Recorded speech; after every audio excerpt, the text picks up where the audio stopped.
Hello there, I'm making a character here in Mount & Blade 2 Bannerlord. A character focusing on melee combat skills, because I'm planning on doing a special playthrough of this game, a shorter and different playthrough, where we're going to be playing the game in the way that in my imagination Mount & Blade always was. We're going to play it the way I remember Mount & Blade, because I remember Mount & Blade wrong. Allow me to explain that as I set up my character's inventory here. When I think back to Mount & Blade the original, I remember it being like you were some guy and you would join armies to get like money and experience, and that at some point you would become so powerful that you'd start your own army. That's not what Mount & Blade is like. In Mount & Blade, it's after that. You start as a landless noble with quite a bit of money and power already. And I always preferred this idea that you start as a nobody who works your way up. But that was always a mod for the original Mount & Blade. It's just a mod that was included, I think, in like every other mod, so that if you played almost any Mount & Blade setup, you'd end up being able to have that early game system where you were part of other people's armies and you didn't have your own army. And you would work up to having your own army later. But no, you were never supposed to play it like that. And that was something that disappointed me about Bannerlord, was that it was also like that. You also start as a minor noble, you're treated as an elite of society from the very beginning, and it's not very challenging to get started as a result, but it is boring. So what we're going to do is play using the so-called Serve as Soldier mod, a successor to the Freelancer mod. Apparently it was renamed because the Freelancer mod confused people, because you're actually not a freelancer in the Freelancer mod. It's explicitly that you're not a freelancer. That's what the mod is trying to do. So what is it trying to do? Allow me to explain. It's what I'm doing right here. You can now talk to the various nobles and just join their party, so you don't have your own party in this mode. And because you work for their government, they'll give you some free stuff as well, although it's terrible free stuff at first. And you can move up through the ranks in the armies of the various kingdoms to get access to more free stuff. But perhaps more importantly, and the thing I was looking for, is you get access to action, and relatively consequence-free action as well. So one of the things I really like about Mount & Blade Bannerlord 2 that I remember enjoying when I played it previously was the massive battles. Of course, that's the interesting thing about the game. It's also interesting that you can play the game without ever seeing them as well. It's a sufficiently RPG-ish game that you can do like persuasion and trading builds where you don't really take part in the wars and still progress up the various progression trees of the game in a similar way. But we're going to do it the way that I want to do it. I don't need any leadership skills, I don't need any trading skills. I need to get really good at horse riding and swinging a stick so that I can be a Knight of Vlandia. We're doing a roleplay campaign of sorts where we're just some guy.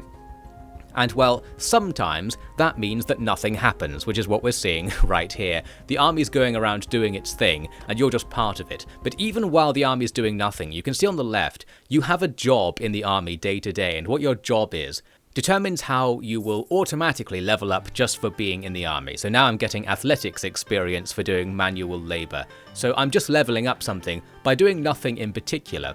One other little feature that they added, which is quite nice, is you can force nearby bandits to attack your party. Just a sort of nice quality of life feature, I suppose. It's not quite clear how you're doing it, but you can just force your big slow army to fight the small groups of bandits that the AI will just never catch up to. So here we are in battle, and this is exactly the sort of thing we want to see from Bannerlord. The action where you're on the field, getting the closest thing to a medieval battlefield simulator that I've ever seen. And when things get big and chaotic in huge battles, it's a seriously fun experience that you can't get anywhere else.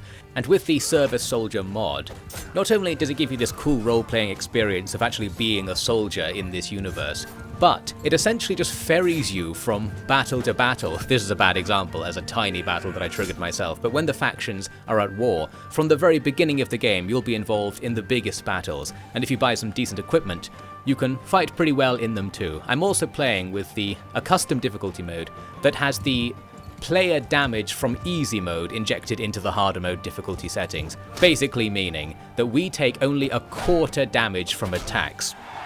Which I do because even though it makes the game quite a lot easier, it's because being dead is boring. Basically you're an immortal person in this game, so you can't die. but when you're wounded, when your HP is low, you have to sit and just wait for the battle to end. I'd rather participate in the battle, so I don't mind making myself a super soldier in that regard. It's fine for me to like run in and get hit by a few arrows and not miss the battle because I got hit by a javelin early on or something. That's the sort of consideration I make, where it's like, I know this is unfair and unbalanced, but it's just more fun this way, so let's just play it the unbalanced way. Now here's another cool feature we're looking at that the Server Soldier mod adds. And I wanted to briefly rant about something here. A positive rant this time. This is a training system where if your army goes to a town, you can train with the rest of the army to level up various skills in these infinite battles that take place in the town's arena. And you can level up polearm in particular really fast, and polearm is what we're going to want to use as a knight, because that's the stat that determines your damage with lances and how quickly you can thrust lances as well. So while it doesn't matter that much because lances are so good you don't need to level them up in order to use them effectively, we're going to get really good at using lances instantly before any large battles even take place because of this training system. And the thing I wanted to mention is that I really like the motif, I suppose you could call it, of having a training system where you can prepare for something dangerous that's going to happen in the future, but you can't completely prepare for it. There's a sort of realism in the way that this training system is presented versus the vanilla games training system, quote unquote, which is where you go out into the fields and just fight loads of random guys out there. There are infinitely spawning looter parties, really weak enemy parties, that you can just fight to gain experience and loot. I like the idea that instead we train for battle by doing something that doesn't simulate the battle completely. I suppose that's what I'm trying to get at. The motif I like is that you can't prepare for battle. All the training you can do, it builds your stats, and when a battle happens, it will be completely unlike what you're seeing right here. You can't prepare for real battle. It's too big of a thing to simulate in a training arena. You can get real good at swinging a stick, but in an actual fight, there'll be huge cavalry formations charging everywhere, infantry blocks that just eat you up, javelins and arrows flying all over the place, and you can just get immediately launched by some guy. So I like the idea that you're sort of training in a safe environment, feeling like you're gaining confidence, and then later when you see a real battle, it's just a whole different thing, but the training is still helpful as well. I think the reason there's something so fun and almost comfy about this training mechanic is, well, it's using the fact that you are immortal, essentially. You can't ever lose anything, so going through training is just building your stats at all times. You're always gaining something, be it in training or in battle. But it's more just the aesthetic. As I said, I like the idea that there is actually a training system in the game that is like how people would train for battle, but is not adequate for training for battle because you just can't. Well, anyway, it's nice being immortal. It's nice seeing numbers go up. And if you're immortal, you can see the numbers go up forever, and it doesn't matter if the thing you need to do to make the numbers go up might kill an ordinary person. We are no ordinary person. It's time for us to head into an actual battle by the looks of things, the first major battle we saw, and I use the word see liberally because it took place at night and we can barely see anything that's happening. Luckily, the guys on our side have a glowing thing over their head. If that UI element was turned off, this would have been absolute chaos. Well, we didn't last all that long, as you can see, and that's with all of the cheat quote-unquote modes on where we take less damage. It's basically because in the early game, when you have limited armor, you take loads of damage from everything, but later you take basically no damage. So the relevance of needing to reduce the damage you take to yourself, it drops off over time, because later the enemy just can't damage you. Or can't do it very much in a lot of circumstances. We do win the battle while I was dead, and we come back straight into another battle, and we begin to see part of what I really like about the game. The fact it's simulating battles in such a way where every individual soldier has their own AI and they're doing something, but they might be trying to follow the orders of their commanders, so sometimes they're working together in groups. Other times they're doing something like what I'm doing, just marauding around. We are actually receiving orders constantly at the top of the screen, but I'm ignoring them because they're just, they're harebrained orders. It just keeps giving you orders over and over again, and it's a miracle that the AI manages to achieve anything if that's how the AI is ordering its troops to do things, just changing the orders constantly, saying go to this side of the battlefield, go to that side of the battlefield. Well, I wanted to, in this video, in some way get across the idea that I really like the battle system in Mount & Blade Bannerlord 2. And that's part of why this mod is good, because you just see a lot of battles over and over again, and you fast forward all the stuff that's not the battles. Speaking of fast forwarding, you can also fast forward the part when you're dead in battles as well. So we do lose this battle, unfortunately. We'll see more battles later, and maybe I can make some sort of point about them. The point to make now is about what happens if you die in battle. Of course, we're immortal, as I said, so we don't die. But the question is, do we lose anything? What you lose is essentially the stuff that the army loaned you. So the loan equipment is gone. You keep your own equipment and you keep all of your money. So it's much more forgiving than, say, going and fighting a bandit party and losing would have been in vanilla, where the bandits will take you prisoner for a while. They'll take some stuff from your inventory. They might take some of your cash. Here, you essentially end up with everything you had when you entered the army. That is to say, there is nothing to lose by going on a military campaign in this mod, which makes it very forgiving and very fun as well. You can just be like, well, that was fun, I'll just do it again. It's a very arcadey sort of experience if you just like taking part in battles in Mount & Blade, but you want them to have more than no context, because you could just do a battle in the custom battle mode. Here, you take part in battles where it matters, where there's some sort of meta, there's some progression to the game still, but there's much less micromanagement of inventories, prisoners, all that sort of stuff.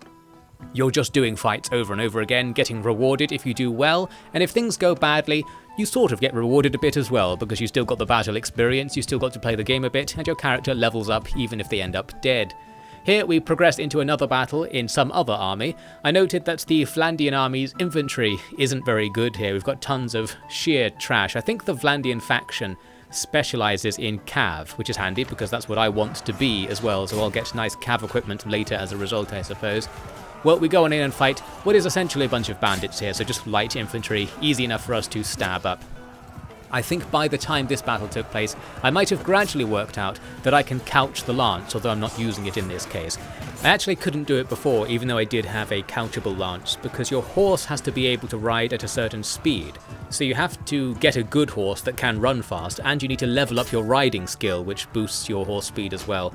And at some point you unlock the ability to use a couched lance attack, which is way more powerful than anything else in the game. Just like in the original Mount & Blade, it's still weird, janky, overpowered, and has no physics to it, so you can just magically apply massive amounts of damage in battle.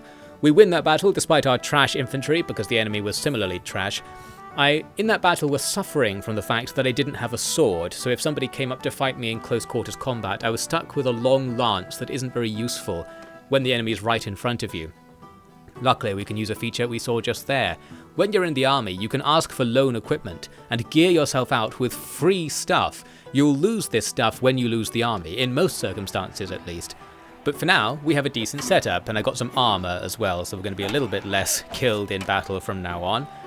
The army went to a city to participate in a tournament, so we joined as well, and we end up winning. And this is useful because experience points you gain in tournaments contribute to your army rank. You might have seen that in the top left, once we're back on the map, you have a rank in the army, which is like your tier. The troops in the game are all organized into tiers, so now that you're a troop, you have a tier as well. And this determines what gear you can be loaned by the army. So as you move up the tiers, they'll be willing to give you the super expensive stuff later on. And you can use your own gear at the same time as well, so we won that better helmet in the tournament, so now we're geared up a bit better than an ordinary tier 2 soldier might be for the Vlandian army. Handy. And that tier system vaguely remembers how much experience you got in previous armies. It's not quite one-to-one. I think the way it works is it's actually your tier within a certain commander's party, but if you switch to another commander in the same faction, there's also another stat called faction reputation that automatically promotes you to a high tier in a new army as you join it. So essentially, ideally, you want to stay in the same person's army for your whole server soldier campaign, but you don't have to, and I didn't. Now right here, we've left the army to take part in another mod feature added through the Agricultural Estates mod, which I also brought in because I had a plan, which was to buy some land. This mod essentially lets you buy land in villages. So normally in vanilla you can buy businesses in towns to get a passive income. Here you can just buy parts of villages and they just pay rent to you. It's simpler than the usual factories and workshops mechanic. And it's also overpowered, I would say, because you can just buy land everywhere with this eventually once you have loads of cash. It doesn't make you that much money buying a bit of land, but because you can buy so much of it, there's 10 chances to do it for every village, and there are loads of villages, and you can buy in enemy villages as well to make the same amount of money.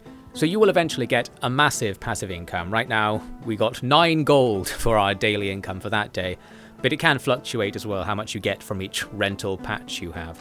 It is only a mod, so it's not very integrated into the game or very balanced or anything. I think something interesting about a mechanic like this, if this was to be seriously added to the game, would be to have it reduce your reputation with everybody if you do it. Because we're essentially doing something very illegal in the context of a feudal society. We're doing capitalist stuff right here. You can't just have a non-noble buy the means of production.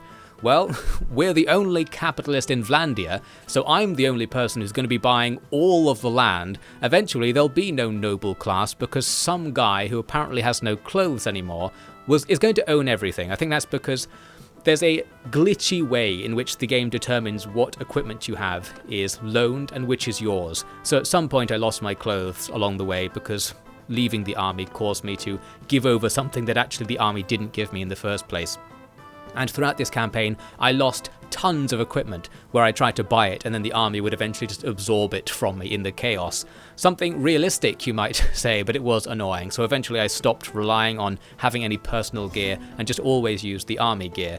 Although there is something to say about that, it's sort of annoying to get army gear because every time you join a new army, you're automatically given the basic gear, which is basically nothing.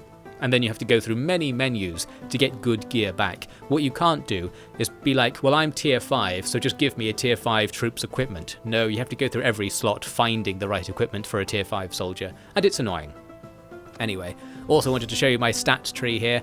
We're obviously focusing on melee stuff. Normally, the meta for Mount and Blade is probably, I imagine anyway, to go and level up things like your leadership and your stewardship, things that make you more powerful as a party leader, because most of the killing in battles is done by somebody else. But, well, in this campaign, the only killing that matters is being done by me, and I'm doing it for fun for the most part, so I can just really focus on leveling up my combat skills, potentially giving a bit of a different experience to the usual party-focused gameplay. Now what happened after this was nothing, because Vlandia made peace with everybody. We're not at war with anyone. So if you sit in the army when you're at peace, well, you're just making cash because you're theoretically doing a job. You just as the player don't have to do anything. So we're getting experience and money doing that job constantly in the background, and there's no risk at all because the army won't participate in any battles. However, they will still go to towns and open up the opportunity to do the training battles and tournaments. Here I am doing some more cavalry training. The cavalry training is way more powerful than other training methods because the polearm on horseback does so much damage. You can level up your polearm skill real fast, whereas the other training weapons like one-handed sword only do 10 damage like in the best circumstances, so it takes forever to kill one opponent and you don't level up very fast. You can also see a fun thing about the cavalry battles is that every time you take somebody out, their horse stays on the map, and more horses are gradually filling up the arena. At some point, there'll be too many to keep fighting. And how long you can fight for is also determined by your equipment, because you take your personal gear into these fights. So if you have endgame gear, you can be so armoured that the weak training weapons just can't damage you at all. So later in the game you can train for extremely long periods of time if you want to, but of course there's less and less point in doing so. Later, war comes again. We're once again at war with the blue people, the Scandinavian type faction, and this time, as battle takes place, I have remembered to couch the lance, so that's good, although we're doing it in a very ineffective way. I realise later there's sort of a trick to using the couched lance attacks, which we'll see. But now we get a nice large battle, and I wanted to focus on this battle in particular, not for any special reason that's to do with this battle, but just to try and make this point I've been alluding to, which is that I like the battles in Mount and Blade Bannerlord 2. I mentioned before that the way they function, where every soldier has their own AI, means they have this really dynamic and chaotic mix of people running between different tasks and doing their own thing, where some of the armies taking part in mass formation fighting. There's skirmishing going on around the edges, people running back and forth, some men are routing from the fight, others are charging into it as reinforcement waves. There's just stuff happening everywhere on these battlefields. And I like the immersive and realistic feel of it all, if one is willing to ignore the fact that while the game has a morale system, it's basically ignored for most of the time. So the two sides will just fight to the death. It's as if everybody else is immortal. They fight as if they're as immortal as you are. They're just not. So the two sides will completely obliterate each other without a second thought. And it's just interesting. If you let that aside, if you imagine a world where people were immortal or didn't care about dying, you get this really realistic feeling fight. It feels like this is what a fight would actually look like between 500 people who don't care about dying very much. Well, speaking of dying, our army is basically gone. We got obliterated in this fight because, well, I showed you before that the Vlandian infantry is very bad, and I think this army I was in was packed with just recruit tier infantry that did very poorly because the enemy have tons of heavily armoured infantry. We do have better cav, and the enemy are struggling to kill all of us, so that's why the battle is going on for a long time. And even us, we're alive for a long time into the battle, which is a new development based on the previous fights. Because we have armor now, we're a bit harder to kill. And because, as you saw with the couched lance attacks, we were just instantly one-shotting anybody who came close to us, so the probability of us taking any attacks has gone down because of that. Very handy. I eventually decided to be like, can we just retreat? Because I was the only one left alive on my side, it seemed.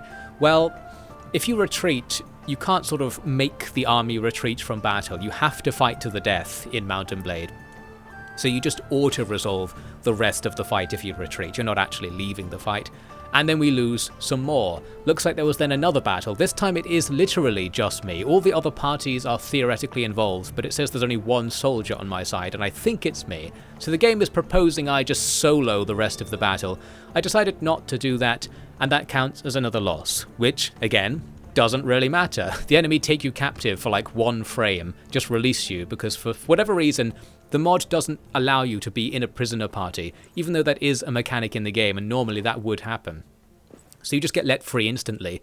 I even managed to get away somehow with some of the stolen gear from the army, so I didn't even lose everything that time, perhaps because of the weird double battle ending auto-resolve thing. Something went a little bit wrong.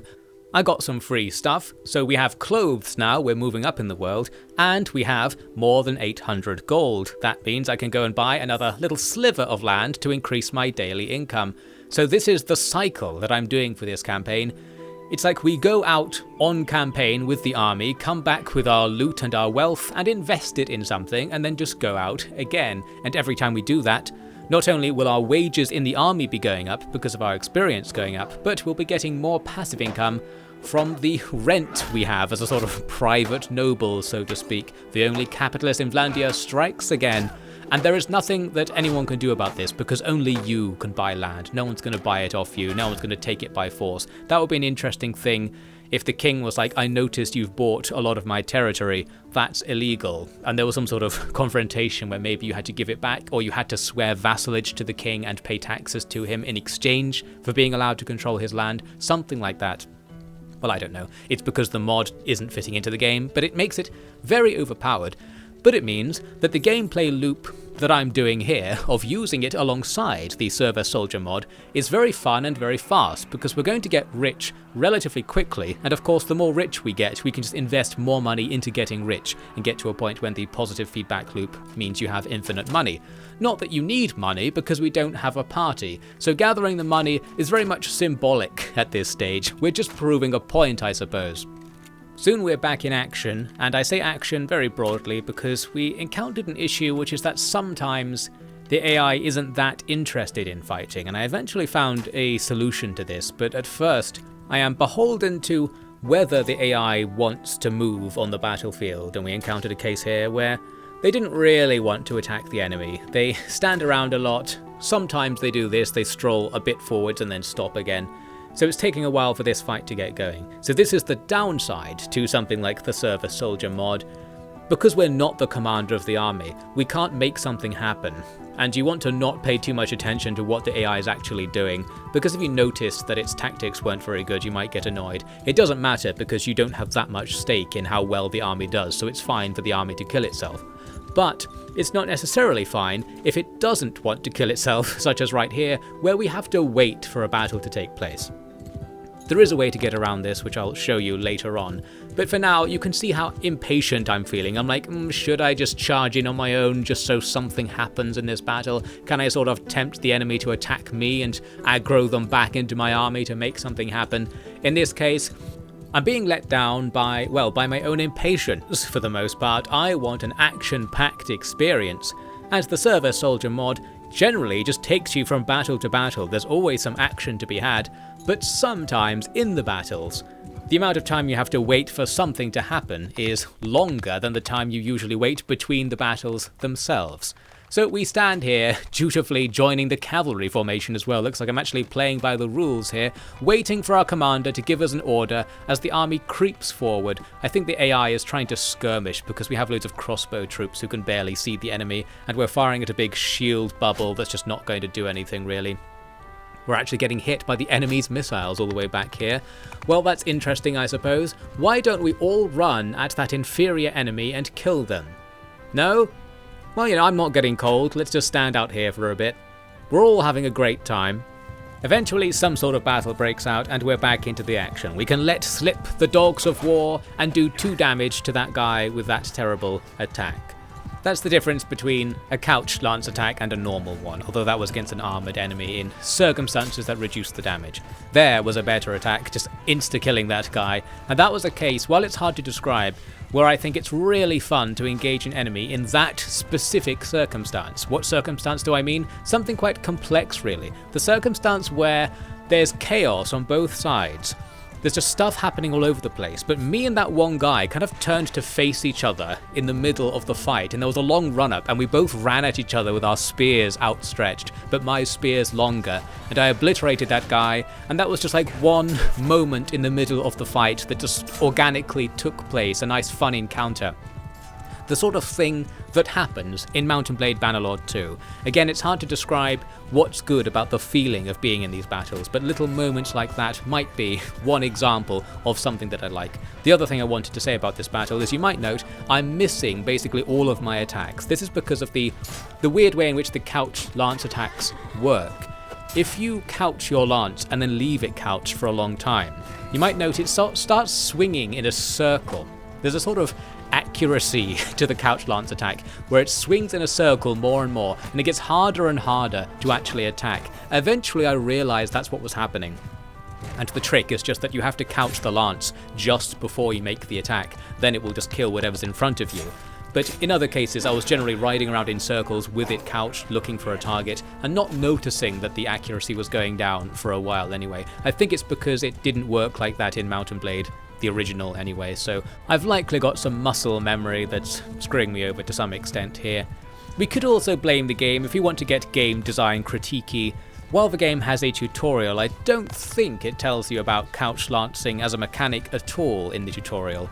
So, for example, I didn't know that you have to go at a certain speed to make it work, which is why earlier in the game I was confused that I'd bought a couching lance, but it couldn't couch.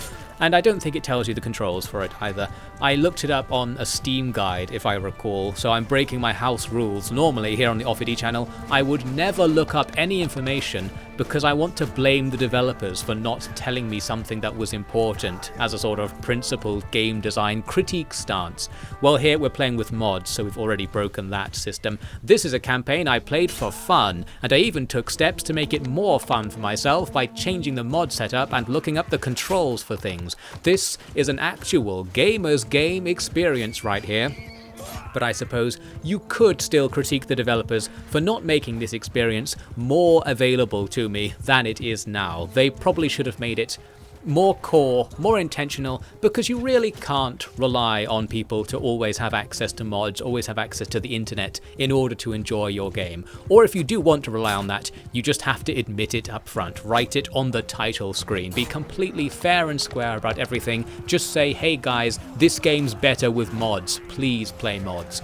Although this game actually almost does that, because it has mod support in the launcher, a mods menu in the main menu, and I looked at the achievement data at some point, I seem to recall, and virtually nobody has any of the achievements, and that is because you only get the achievements if you play without mods.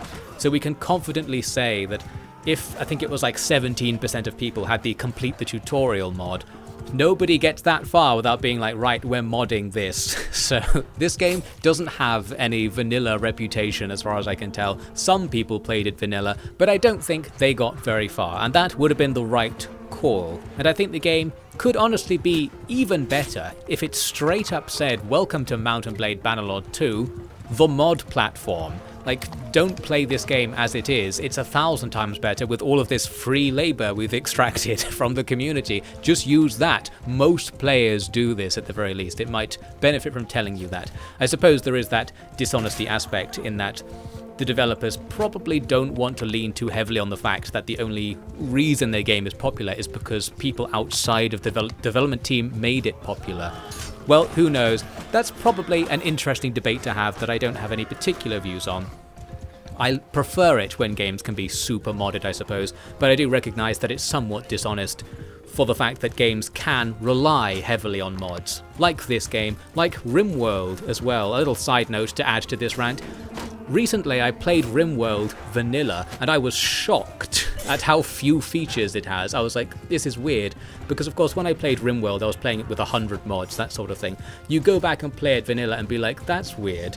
Some of the stuff that I imagined was just core to the game and was doing constantly isn't in the game. Like, you can't put lights on the wall, and I was like, oh my god, why was it like this in vanilla?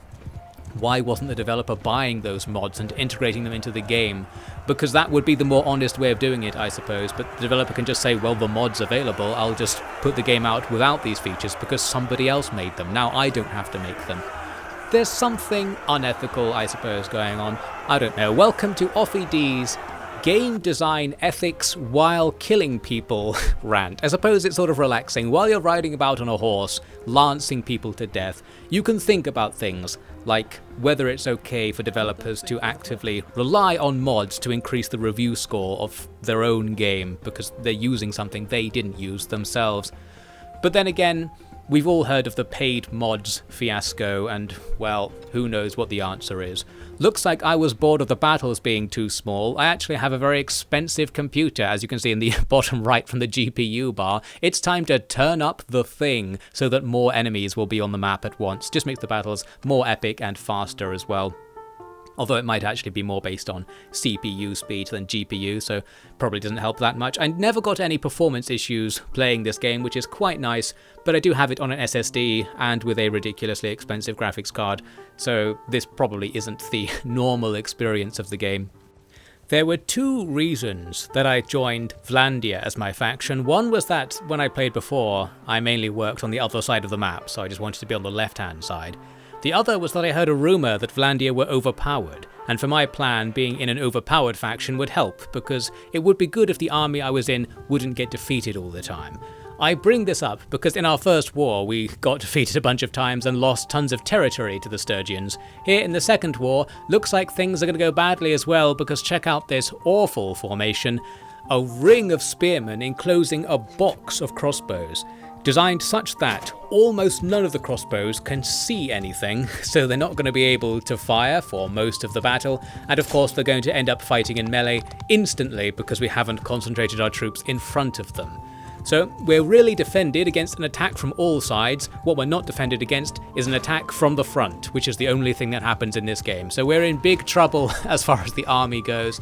I'll just have to win the battle myself, and helping out with that is that I discovered the couched lance thing that I mentioned earlier. If you press X to couch just before making your attack, you get a perfect accuracy, I suppose, where you get all of the couch damage even if the spear isn't fully lowered yet. And it applies just generally straight in front of you, so it's easy to aim, there's no mobile hitbox. Although we'll see in a sec, the hitbox of a couch lance is sort of weirdly calculated. You don't have to actually hit the enemy to apply the damage. Well, anyway, with that done, we can take out more enemies. Is it going to help? Not really. You can see we're already starting to lose this battle at the very top. And our formation, well, it's in there somewhere. I think all of our crossbows are just having a straight up line battle with the enemy's heavy infantry. So that's not going to be going very well. At least the cavalry battles are entertaining. It's fun to ride around in these fights where Both sides have quite a lot of cav. We're all just marauding about all over the place, and you're just looking for targets of opportunity. Now and again, you'll turn after your last target and there'll be a new target in front of you. Other times we do this by the looks of things, go into the actual fight and just get stuck. Luckily we can jump out of there and run away. Also, I believe the shield on horseback is extremely generous for deciding whether it blocks something or not, so it really doesn't have to actually be blocking an attack to count as a block. I do also have the easy blocking mode on, where you don't determine the direction of blocks as well, because I suck basically. There was an example of one of the fake out couch lance attacks where you don't actually have to have the spear visually touch the enemy to count as killing them. Getting it near them is good enough for a lot of cases, perhaps only if you've only just lowered the lance. I'm guessing there's some sort of accuracy fall off, but at the very start of the couch lance's couching career, the hitbox is wide, so it always counts as hitting stuff. Like, there was another example right there, not even close. Good stuff. Well, at the top you can see we're being absolutely destroyed in this battle. Our infantry is basically gone, and that means we're getting to the stage in the battle when the enemy's infantry will start deliberately targeting me. There's enemies all over the place, and you can see at the top we're receiving so many contradictory orders over and over again. As I said earlier, I'm surprised the AI does anything. Maybe the AI has been programmed not to listen to the commander, because the commander's orders involve, for the most part, running from one side of the battlefield to the other to attack the left and right flank over and over again. I wonder how they've scripted the AI to respond to such commands, if it gets them at all, so that it's not just doing weird things or effectively running about not participating in the battle half the time. Well, anyway, we lasted until pretty much the end of this fight. Everyone's running away. That was that. Another defeat for Vlandia. But we came away from the campaign with 3 grand in cash, so we'll now buy up some more land, and now we'll have a little bit more background income, meaning going on campaign again will be a bit more profitable, and this will spin up and up. In fact, we almost have the 800 gold to buy another bit of land, so we'll just go and hang out in town, get the money, and then buy some more stuff that makes us money. We have unlocked it. We've reached capitalism 3.0 right here. It turns out if the only thing stopping you making money is getting money, then you don't have to work anymore. We've done it. I could just walk away from the game now, because just going for a wait here for some time in a town would cause me to become infinitely rich. However, in an incredible twist, I am actually going to play the game still, because I was actually here for the battle action, and getting the money on the side doesn't even matter. I mentioned this earlier, that while we have this way to make our campaigning more profitable, there's nothing to do with the money. Like, once we have the best equipment, and the army will give us the best equipment later on, we don't need the cash for anything. We're not going to start raising a gigantic army of our own here. So let's just make a huge pile of money to prove our success or something. So we join the army again, and here's an example of an automated training session. There's this great feature where you can automate the training in the town with the soldiers. It does it quite badly, but it does it very fast, so that's nice. It's a great way to get some experience points in something, because getting experience points levels you up overall. We're not really looking at the leveling tree, because I'm just taking all of the melee level ups basically, and relevant perks for that. And we saw there an example of the minimum range of bows coming into effect. If you leave your guy to try and fight in a bow fight, they might walk right up to the target and then neither side can fire. But I think in bow training, neither side has a melee weapon, so they can't draw something and get out of that situation, and you get stuck. And here's me actually doing it manually and trying to get those headshots, because you get more damage and I presume more experience points, probably just because you did more damage for getting a headshot. It's faster though to press H and just let the AI spam the enemy down. A bit later, here's an example of what happened the first time I tried to play this campaign. This is my second campaign. You might have noticed that my character's name has the title Crash Breaker in it, because the first time I played, the game crashed all the time, as is the classic mod experience. This situation was the situation that was causing the crash before. It just seemed to happen more often. It's a situation where I think it's if you're besieging a castle and being attacked outside of the castle at the same time. You're not allowed to participate in either battle, and for some reason this just crashes the game. And before I got really stuck on this crash, I did end up also installing a patch from Nexus that supposedly fixes some crashes with the Server Soldier mod. It is an unsupported mod, an abandoned mod, doesn't necessarily work, so this patch does something to make it work more. But perhaps more importantly, you just have to leave the army if you see a battle come up where the option to actually join is greyed out.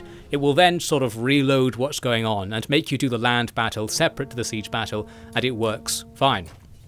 However, our army is doing the same terrible formation here, this time actually even worse because the crossbowmen were in this little dip in the ground such that they totally couldn't see anything for the whole battle, so we're just completely wasting our massive crossbow contingent in the army, and the enemy just run straight at us, break open the formation, and it's absolute chaos immediately. Well, in this battle we have more than double the enemy's numbers, so we can sort of grind them down, but it's a very unfavourable trade, and this is a battle taking place in front of a castle, so after this we have to storm the castle, meaning we needed to come away from this battle with an intact army, and that's not going to be happening by the looks of things.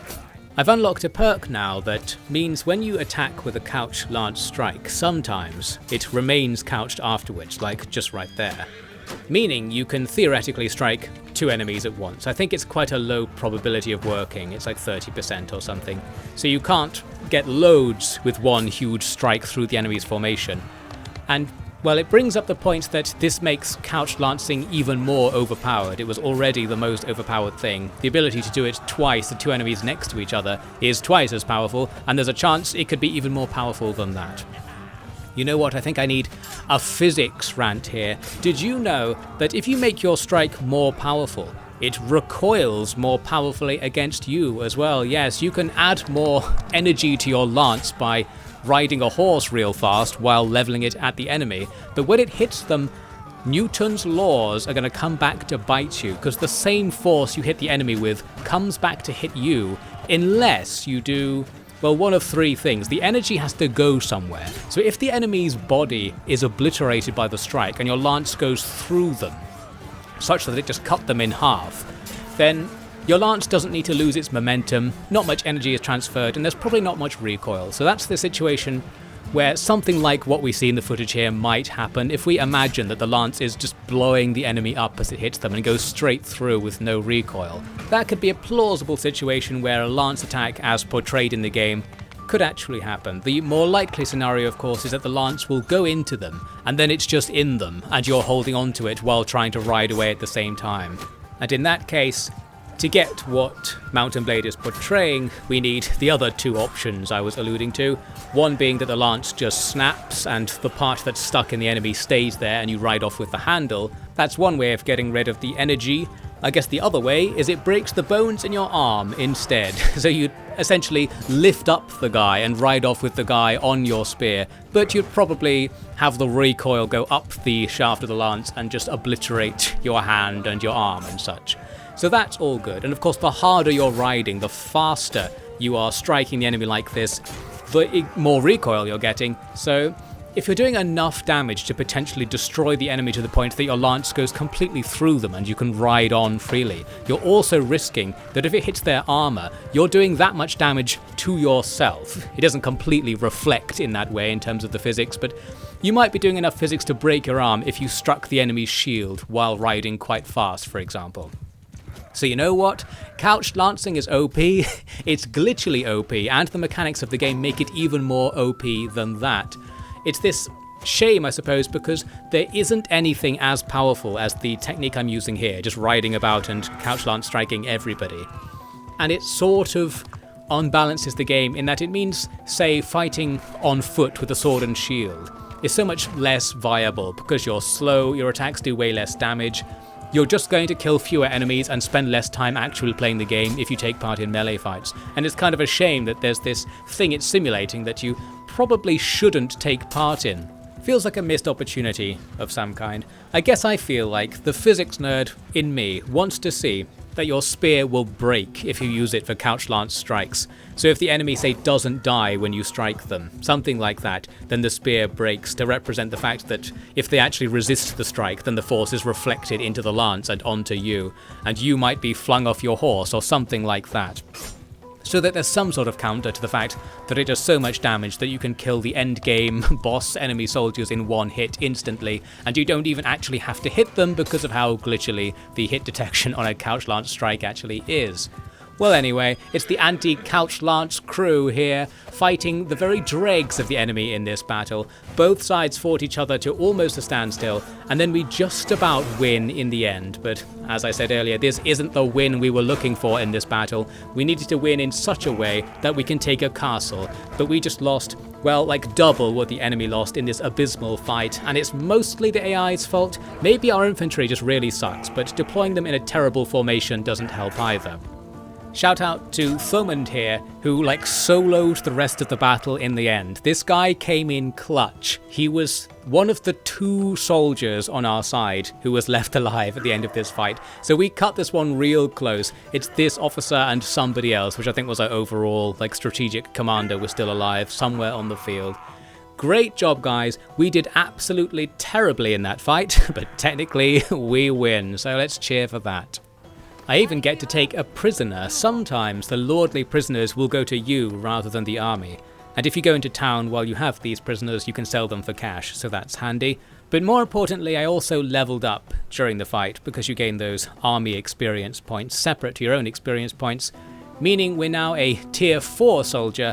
And all that really means is we get paid a little bit more, and we can go to the weaponsmith and take better stuff from the army supply. So I could take a faster horse, for example, and get some actual like iron armor equipped. Then we'd be really in business, would be something more like a knight. The problem is, the little remnant of our force still wants to make the siege attack on this castle. There actually wasn't very much inside, it was just that we were so destroyed by that battle prior that everybody dies, except me, because I am immortal, and of course I can't be taken prisoner for some reason as well. We've got that new boon going for us. So we just walk off, and that was me going straight to the tavern because I wanted to sell that prisoner I took, but by being taken prisoner, I lost the noble prisoner I had in my retinue, so that's a shame. So we come away without retaking this town, so there's this Sturgian town in the middle of Vlandia right now. We're not doing very well in this war. Both sides have a similar amount of stuff, and I was sort of hoping that we would be OP in some way and I'd get to stay in the army a bit more. So I suppose I'm really glad that the mod is so forgiving about losing, because if there was actually a penalty for being on the losing side, I would just be frustrated at the AI the whole time for making us lose. So I think it's the right call to make it outrageously forgiving, just because you need forgiving, or the AI needs that forgiving quite a lot to make the game fun. So we'll just carry on being a cheeky one. We take the cash that we cheekily still have after being taken prisoner, and we cheekily buy some land off somebody so that we can charge rent to somebody else. We are doing it, we're just taking the income of the nobility. As a private citizen, I suppose in the game you are technically a noble, but in my roleplay I'm not. In my roleplay I am of course the only capitalist in Vlandia, the only capitalist in the world, and it's going well for us. But I still want to go out and fight in the endless wars, because what's an immortal to do? You might as well use your immortality to do something mortally dangerous since you have it. Here I am fighting in a tournament, and again we benefit from that thing I mentioned earlier where in these arena situations, you get to wear your equipment from the world map, which makes them very unfair. So if you just come into an arena battle with better equipment than everyone else, you're going to win. Having good armor can reduce the damage you take by 90%, say. So the fact we're using the state's armor to win these tournaments is pretty cheeky. Did you know that tournaments in the Mount & Blade universe are pay to win? Outrageous. The army eventually went off to fight a brief battle. This was just a battle against some brigands or renegades or something, but we had this cool cavalry charge where both sides just ran at each other and we launched someone for huge damage. Again, a probably physics-defying situation there, but whatever. This was the only battle we fought with this army, because sometimes the armies just wander around and don't do anything. You can sit in an army that does nothing for a really long time and you'll get a payout bonus if you quote-unquote serve your term. But in this case, as we sat around doing nothing, I was just kicked out of the army. This happened a couple of times during the campaign. And being kicked out for glitchy reasons is good because you keep the equipment they loaned you, at least for the time being. I think this is caused by commanders getting new jobs or dying or getting married or something. It sort of resets the server soldier status and you come away with your gear. Here's me trying to keep the gear as I go back into the army by taking it out of my equipment slots. I thought maybe that would do something. Well, it doesn't. All of the state-owned tag stuff disappears once we go back into the army, which is a shame.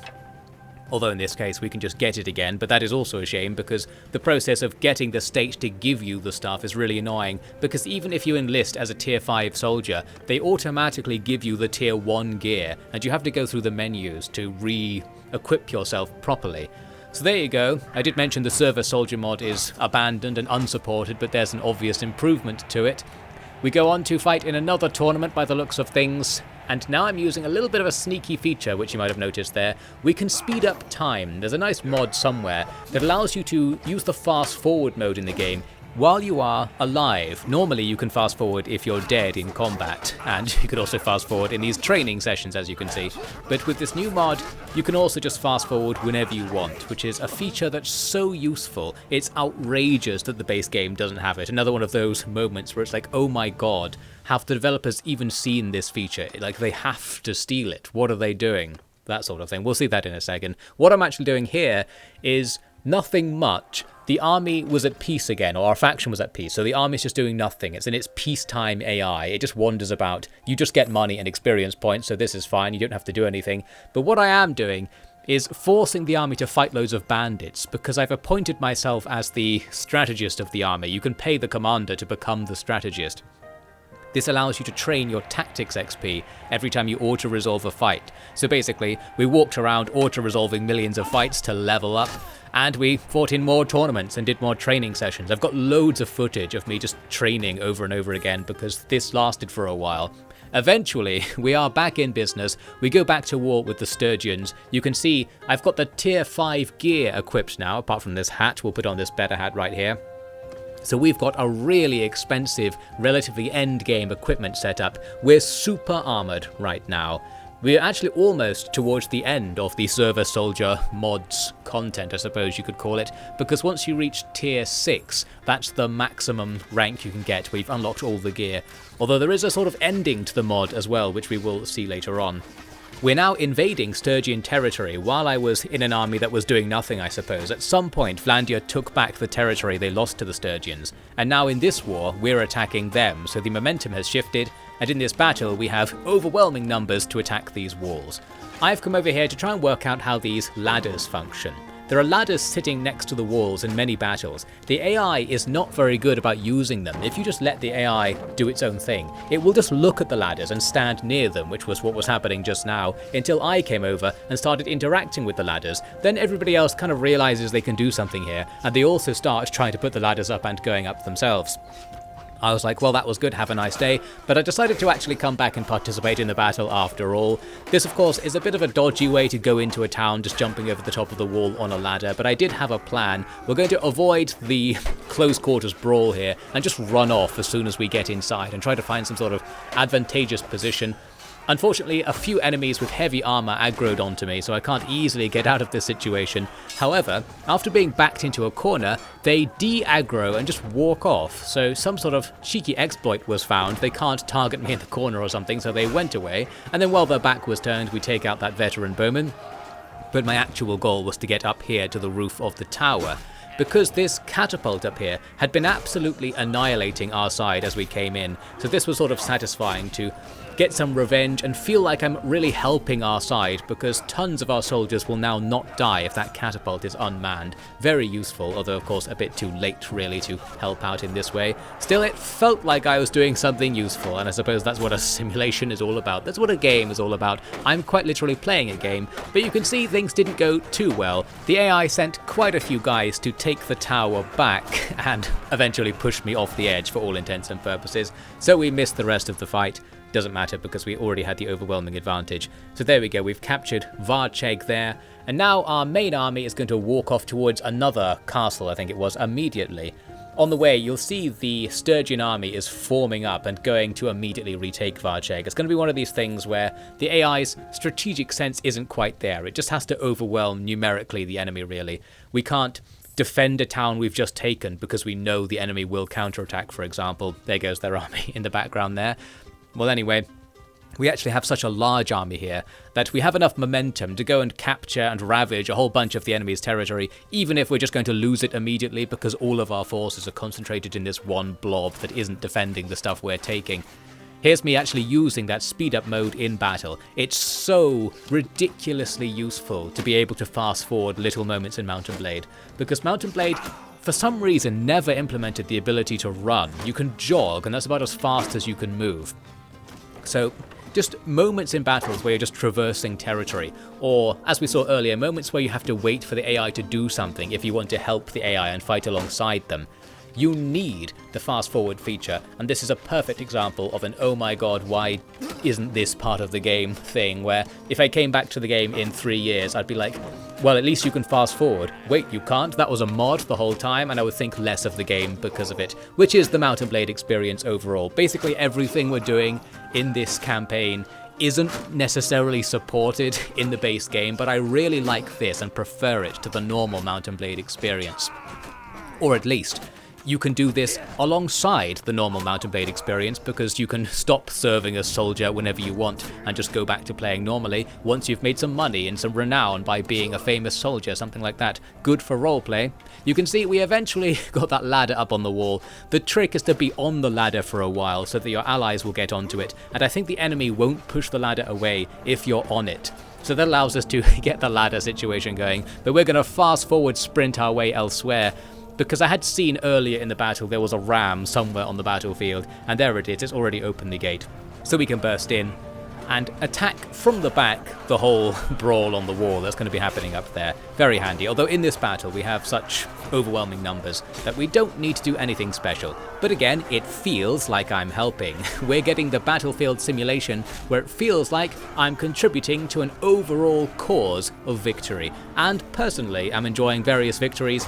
Now, because we're fighting what is essentially a militia in a town, they have loads of really weak soldiers who are just desperately attacking us, and we're just cutting them down madly. Sometimes the AI will also try to retreat back towards their keep in the center of the town, in which case they often run past you and just don't aggro, which might be what's happening right here. We're just slaughtering peasants by the thousands, getting that real medieval knight experience. They just realistically can't kill you, and you can claim the glory for defeating them in battle anyway, even though it's basically pay to win. Real life is pay to win, guys, and that is simulated in Mount & Blade Bannerlord, so I suppose that's realistic. There's just a sort of badass feel to mercilessly slaughtering your way through the enemy's weak soldiers. I think it's because it's in contrast to the situation outside the wall. So as you're running up to the wall, there are arrows coming down, those catapults are firing, and you can be very easily killed, even without even noticing it. And then the situation turns around entirely. Once you're inside the town, the enemy's weaknesses are exposed, and it's just an absolute slaughter. And that reversal of the feeling of difficulty as the battle goes on is quite satisfying. So it's fun to storm towns, as long as the AI plays ball, I suppose. What you don't want to see is a storm on a town where it would go well if the AI wasn't doing something weird. And that's a situation I remember from when I was first playing Mount & Blade Bannerlord when it came out. You do siege attacks, but your side would take ridiculous casualties making some impossible move, like they'd move up a huge group of men to stand in front of a gatehouse that was full of archers, and they would really slowly try to open the gate as the archers just killed everybody. It's a real fine edge they've got here with this simulation, because the more realistic you make it, the more obvious it is when it's janky as well, because you're comparing it more and more to real life and real logic as well. So I suppose what they've got here is unique, flawed, and interesting. The sort of thing I said about something like X4 recently, where Mount & Blade Bannerlord 2 offers this really unique gameplay experience. It's like the best implementation of this idea, but it still obviously doesn't work. There are still problems that come up just all the time, both in the design and what the player actually has to do, and occasionally with things like UX, where managing inventories and clicking through menus to do certain things can be slightly annoying. I feel like it's better now than it used to be. However, I am playing a modded version that is modded to be something that I would like. Well, we'll see later actually, as I go back into a more vanilla setup. The things that I don't like will come up, so I'll get a chance to rant about them very briefly at the very end. Doesn't matter for now. I'm managing to have fun with Mount & Blade Bannerlord 2, and I think that's the way to approach it. You can find fun. You can find really unique fun that you can't find anywhere else in this game. It can be very tedious, it can be very grindy, but you get these flashes of cool simulated battle experiences that you're not going to find anywhere else. And it's also not that bad as a role-playing game, I suppose, as a very sandboxy role-playing game. Obviously all of the NPC interactions are as bad as they get, so it's not very good if you wanted to play it as an RPG and role-play your character, at least in vanilla. But it's nice that it's there. It's nice that you have all these level up trees and you could sit in a town and do smithing if you really wanted to, although I don't think that would be a very good idea. I got distracted again, ranting about something. The only actual editorial point, the only critical point I want to make with this entire video, aside from my commentary, is that this sort of gameplay experience I'm having here feels so fundamental to the Mount & Blade experience, but it's not in the game. This is a mod, and it's just outrageous to me that they haven't made this part of the game. It's so natural, it's so good as well. I think it's better than the base game, at least to have this at the beginning and then to transition into what the base game is later. And it just uses stuff that's already in the game already, so it's not much extra content from a developer's point of view, but it's a lot of extra content from the player's point of view, a lot of extra freedom, a different way to play the game that's similar but still good and can be integrated perfectly into what's there already, and it's just what you would expect naturally this game to be. At least it's what I naturally expect this game to be like.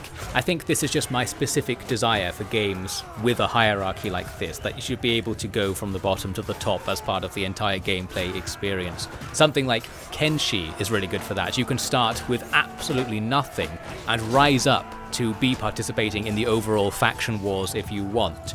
And I remember when I played Star Sector, which is sort of like Mount & Blade in space, I was disappointed that you can't either start at the beginning or get to the end. Like, Star Sector is just the mid-game of Mount & Blade in terms of your power progression, because you can't participate in the business of the factions and the parties on the map.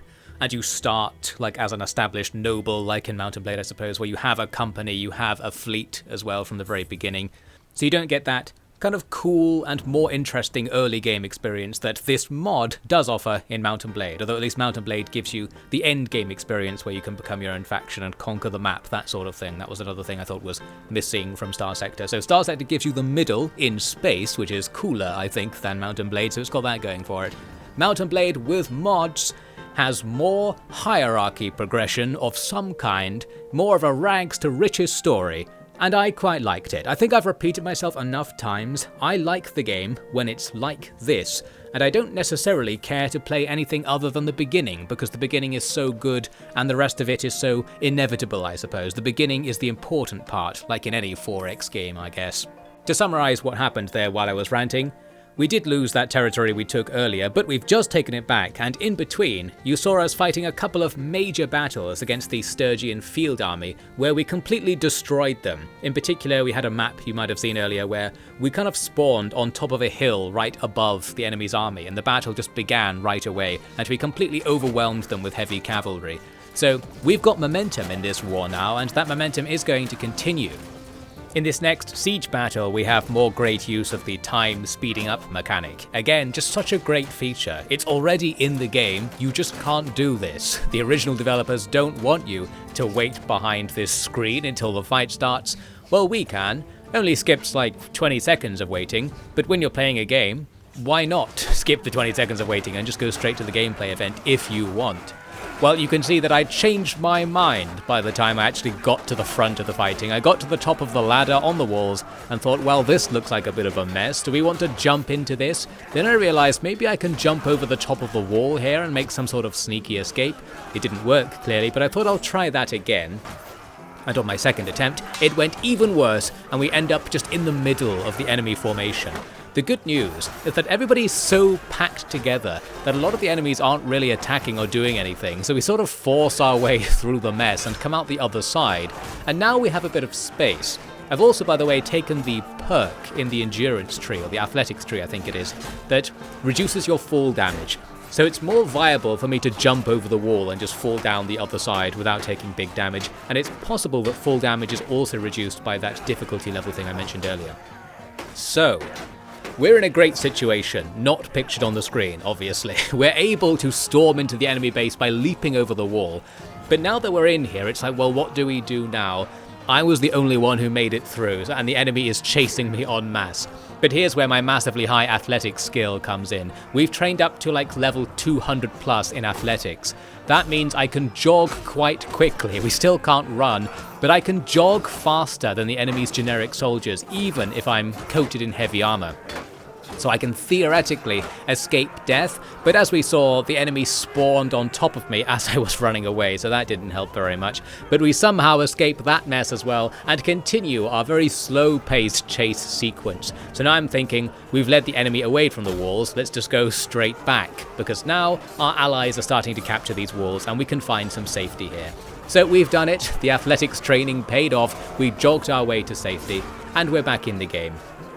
Although obviously being on the low difficulty for player damage is the only reason I'm alive, but it just keeps justifying itself. Imagine if I just hadn't got to do that because I was killed by an arrow on the way in, which probably would have been what happened. It's just not as fun, I think. I enjoy being a super soldier. You're already a super soldier in that you're immortal, of course, but just more so in battle. You're not as weak as ordinary AI soldiers. So we take a castle, we go on to fight a field battle against the Sturgian army, where we have a gigantic advantage. It opened with this curious move from me. I was like, I'll charge their archer line, not realizing that just behind that ridge was also their melee line, so I could have got into trouble there. Luckily we steer away. We have better luck now with how the AI is handling our soldiers. You can see our allied formation is more normal. We've got the crossbows lined up and using some elevation, so they're actually firing at the enemy now and not just being overrun. And of course with our sheer numbers advantage we're fine, we are heavy capping the enemy to death. You can get the enemy into a sort of death spiral where if you defeat their field army once, when you face it the next time, it's going to be filled with lower tier troops because the AI respawns its armies at low tier and then they gradually level up over time. So if you're just continuously at war with them, you keep fighting low tier enemy armies and your higher tier army is going to die slower just because they have more armor, they'll tend not to die in combat so much. So we go into this other field battle where the sides are more even, but this time we have an additional stage because I have been promoted to rank 6 in the army. Once you're a max rank soldier, it's like you're an officer and you have the option to take parts of the army under your own command. And this is pretty damn cool. Another one of these core features where it's like, yep, that's in Mount & Blade. It's not in Mount & Blade, but it is in this mod. Something extremely similar is in Mount & Blade. The only difference is that you can be promoted into this position from previously being an infantryman. I think normally if you're a generic, like, noble vassal, it would also give you the chance to command parts of the army. This feels a bit cooler, even though it's basically the same. Although actually commanding the troops is kind of a bore, because it's going against my playstyle again and putting us back into vanilla mode, where I need to worry about what all these people are doing and tell them to do something productively. We saw there I was having to wait for them to catch up, because my riding skill is so high. It's another skill that's in the, like, 250-ish range, where our horses just go faster than anyone else's horses, even in armor. And it's by quite a large margin as well, so we're really fast on foot and on horse. We just have no leadership skills or anything. But we don't need them, we're just going to hack our way through the enemy. We did this vague flank attack where we had really no charge, and now we're just going for it. The only challenge here is that slashing away on horseback, you'll often hit other horses or hit the tops of shields and things, and your attacks won't really count. But we're doing something. The only thing I have to keep in mind is that I'm an officer now, so I need to worry about whether our side is dying a little bit anyway. And that's why I quit the engagement and try to regroup outside of it. So this is where the action-packedness will fall away a little bit. I was less interested in doing this part of the game. This is what you'd be doing normally in Mount & Blade, where your orders are more powerful than you personally in combat. It's more important for you to get the army to take a good engagement than for you to take good engagements personally in your one-to-one fights with the enemy. So I was preferring in this playthrough focusing mainly on just fighting myself and not worrying about what everyone else is doing. Therefore, after this battle, you see I rarely take the privilege of leading troops because I'm just fine not leading troops. I'll just do it all myself and have a chill time hacking down the enemy, not worrying about the formation the cavalry are in, and not having to do the weird button combinations. It's weird things where you press like F1, F3 to get the cavalry to attack, and you have to memorize and pull them off quite quickly, ideally as well. Although actually in Bannerlord, I think it slows time while you're in this menu, the one where you command your troops to do things, which it didn't used to do, so I guess the micro isn't quite so bad. You can see I'm having trouble here because I can't remember how to rotate formation, so I couldn't get my cavalry to face the enemy in this situation. You can see what I did is I killed the enemy mostly just on my own, and then once they were basically dead, I ordered the men to finally attack at the end to finish the enemy off. I don't know where the rest of our army is, by the way. According to the red bar at the top, half our army is alive, but it's still pretty much just me fighting the enemy. I don't know where the rest of our guys went. Who knows? Just me was fine. We hacked down the enemy big time, and eventually our cav squad finishes them off. So that was nice. And after that, we quote-unquote complete a tour of duty. This is where, I think if you're in the army for a really long time, you get this option where it sort of expires your army enlistment and you can re-enlist, or you can retire. But the key thing is, if you retire, you keep the stuff you're wearing, the stuff you've taken from the weaponsmith. So the correct answer would have been to retire. I made a huge mistake by just re-enlisting. My thought here was, well, I don't want to stop playing, so I'll just stay in the army and take that 25k bonus cash. The thing is, the equipment I'm wearing is worth way more than 25k, probably in the region of 100k. So I could have just retired and then instantly re-enlisted anyway, but now I would personally own my equipment. And I could even take another equipment set from the army after re-enlisting. So screwed myself over there. There was no point in doing that. I think the reward they need to offer you for staying in needs to be a lot higher to make it worth it, just because the equipment is extremely expensive to buy, so getting it for free and then being allowed to keep it is actually a pretty good reward, and I don't think there's any downside to leaving the army and then just coming straight back afterwards and getting the same thing as the re-enlistment option. You can see we went on to another castle attack, and this was the first and only time where I bothered to use a bow. Loads of times, not really shown. I've been training with the bow in cities, but I'd never used a bow in combat. The actual reason was because I kept losing my bows. As I joined and left armies, I think I mentioned earlier that your equipment is sometimes pilfered or deleted by the whole take away the state-owned equipment system. So often, or always in fact, I was unable to keep a bow in my inventory. So the only way to get a bow and use it, I found anyway, was to be in the army, have the army go to a town, and then buy the bow from the town while you're still in that army. And then for the remainder of that tour of duty, you will be considered to own a bow and can equip it for battles. But I already have tons of bow skill from training, so even though I've never really used one, we can easily come in and get enough bow accuracy to headshot enemies off the wall over and over again. I wasn't really focusing on playing like that, because in my first Bannerlord playthrough many years ago, that was all I did. I was playing as an archer and a horse archer from the Kuzit faction. So I thought I'm going to focus on not using ranged attacks. You just lose out, like in sieges having a bow just means you'll automatically get tons of free kills at the beginning and it makes the attack easier. Well, I guess I was role-playing or something. Role-playing as a guy who doesn't care about bows, doesn't care about a lot of the game mechanics in fact. I just want to swing my sword at the enemy. And that's what I'm getting to do here. We storm the walls and successfully start absolutely slaughtering everybody. This was a nice castle assault in that I didn't get stuck in a corner, I didn't get pushed off an edge or anything like that.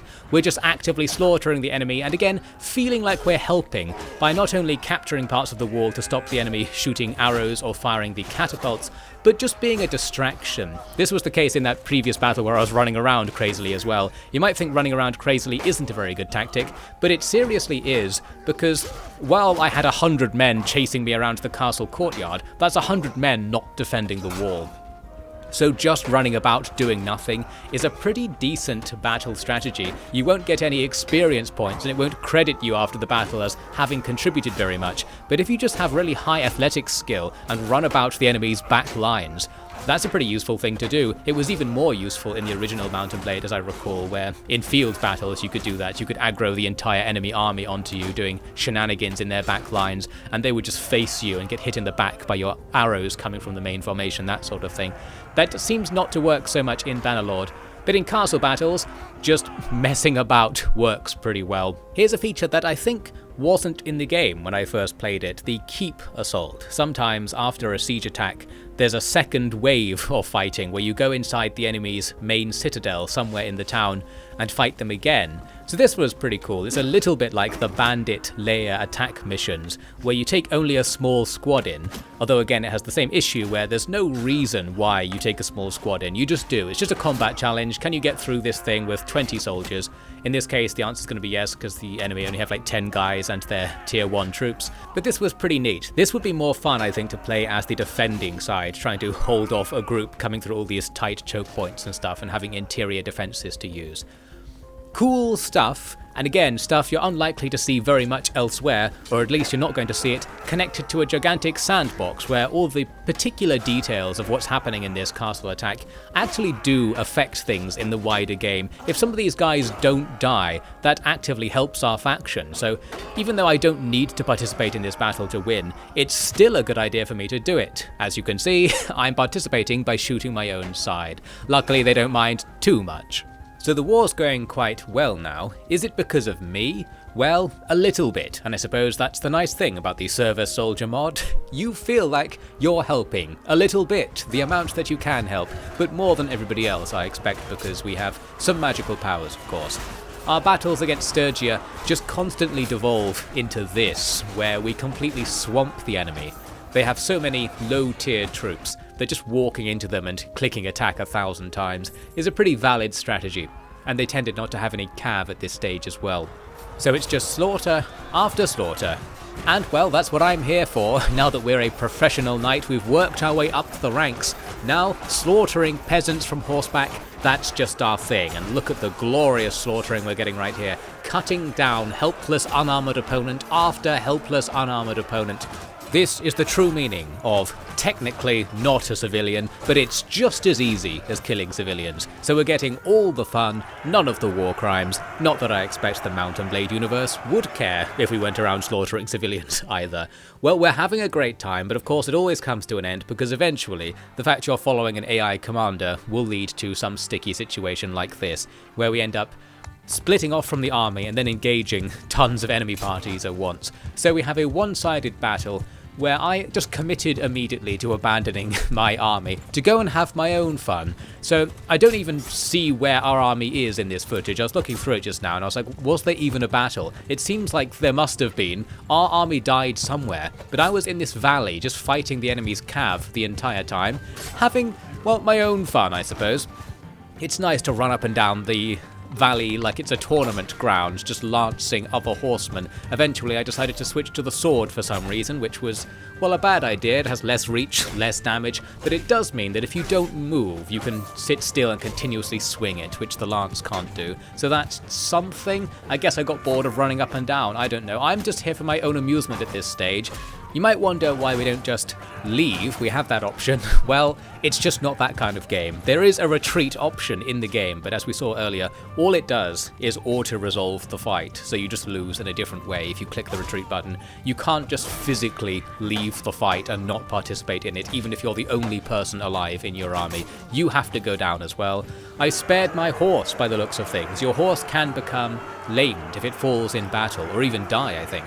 So if you get off your horse, once it's at relatively low HP, you will get away with this, and you can just die on your own terms. The horse will still be in your inventory after you get released from enemy captivity, which will be instantly, and we're fine. So our campaign comes to an end, but we're hideously rich as a result of accepting army pay for a long time, getting tons of loot in battle as well, and getting the income from the land we already had rented out, which we're going to now have loads more of, because I just spent 10 villages worth of money. We bought 10 villages effectively. Now we're making thousands per day to do nothing at all. They still haven't stopped us, so we'll just keep taking the money and taking people's villages, I suppose. But we are actually also going to play the game some more, incredibly. I wasn't done, so I went back for more. But in between the previous campaign and now, the war actually ended, so we have another peacetime campaign. Well, I'm fine with that, because you can just literally AFK if it's peacetime. We're just making cash. We're taking our pretty high-end soldier salary, because we're now very high ranked. We get tons of money every day from the army, and we also get our rent money every day, which is 10 times more than that. So our career as a professional soldier, and more so a professional absentee landlord, a parasite if you will, is going pretty well. We're just taking loads of money from people, we're not doing anything, the world's getting worse, we're getting rich. I'm 2 steps away from starting a communist revolution in Bannerlord. Being the only capitalist in Bannerlord makes it more outrageous. It's like, guys, you can't let me do this. I'm just buying everything. Why is nobody stopping me? This is just unfair, right? I'm going to start a communist revolution against myself for balancing purposes.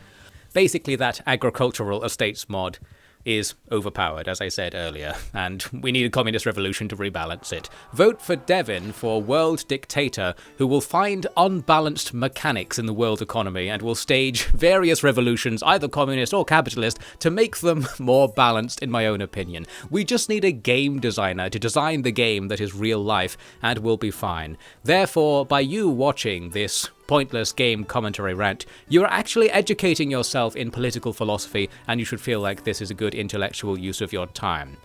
Are we all agreed on that? Let's move on. The good news for war fans is that our peacetime antics aren't always peaceful as shown here, because sometimes cities will rebel and you get to go and fight them. I don't think this was in the game when I played it originally, so maybe this is something new, or maybe I wasn't paying attention. Now, as we walk around wondering what to do here, I made an important discovery. I thought I'm going to wait beside the ram for it to open the gate. However, we are now in the gate, so now we're talking. We've got some kind of speedrun style skip, where if you run fast enough that your position goes further than a collision box's width during one frame, you don't collide with the wall, that sort of thing. So we're now inside the gatehouse. The enemy can see me. From their perspective, there's a wall between us and them, but they know we're here, so there you go. If you wondered if the Mountain Blade AI uses line of sight to determine what they can do, I guess it doesn't. There's proof of that. Now, our strikes do sometimes actually hit the wall from our side, but usually they don't. Although the AI is doing a really good job of constantly setting up a shield wall every time it looks like I'm going to strike, so we actually don't do that much damage with this sneak attack. Eventually we pop out of the wall and start fighting. They've got Vlandians coming out of the goddamn walls in this town. Maybe rebelling was a bad idea. And we're going to do the same thing again, where we just sort of jog around in the enemy's back lines. We don't really need to kill these guys, we're just stopping them from being in the main fight, so the rest of our allies will be doing better. And sometimes we do kill them, although we get a massive wave of reinforcements coming in here, so we're just going to run for it and be a distraction. Good enough, it still feels like you're helping. Eventually it looks like I stopped helping because I wanted to see if I could repeat the glitch. And well, I couldn't. I suspect you need the right lag frames to make this work so that a frame lasts longer effectively. Meaning that if your position is determined based on real-time passing rather than frame count, you're more likely to move a long way during one frame and go through a collision box, that sort of thing. So I struggled to reproduce it, but it doesn't matter. We win. Here was just a look at what my end game kind of stats were. We've got loads of riding, athletics, and polearm, so we're really fast on foot and on horse, and we're really good at striking with our main weapon, and pretty good at one-handed as well. And we're not that good at anything else, and we don't need to be, so this is probably a quite rare Mountain Blade build, because this wouldn't be very good for playing the game normally. Well, I suppose it'd be fine really, it's not exactly bad at it. Now you can see what ended up happening. Is the war comes back, and our commander is really unsure whether we should just dive into the Sturgian main army alone. And after thinking about it for a while, he decides that yes, we should, and that's going to be a problem for us. Not the best decision, but I kind of like this. This, to me, makes the game more realistic, because if you read a million histories like I have, you'll find that random decisions, and just decisions that have no logic to them, are made constantly for all kinds of weird reasons. As my history teacher used to put it, people in charge of things throughout most of history, and perhaps to some extent still now half the time, are not at all trained, educated, or prepared to do the thing they've been asked to do. He used to say that the average schoolgoer, the average teenager, probably has absorbed more military strategy knowledge and experience just through media than like nobles in the past would ever have access to. Like at best they would have rumors of battles and almost no experience. And this is why something like Sun Tzu's Art of War comes along. In the modern context, it's filled with the most obvious and really useless advice, because it's just the raw basics, like attack the enemy and things like that. But in the past, that genuinely wouldn't have been obvious as a thing to do. Like, noble commanders in ancient China would have thought, well, the enemy's made a huge castle. Maybe I should just attack the castle because that seems like the done thing. And you need a book to be like, why don't you not attack the strong point and attack a weak point instead? And that's a revolutionary military idea.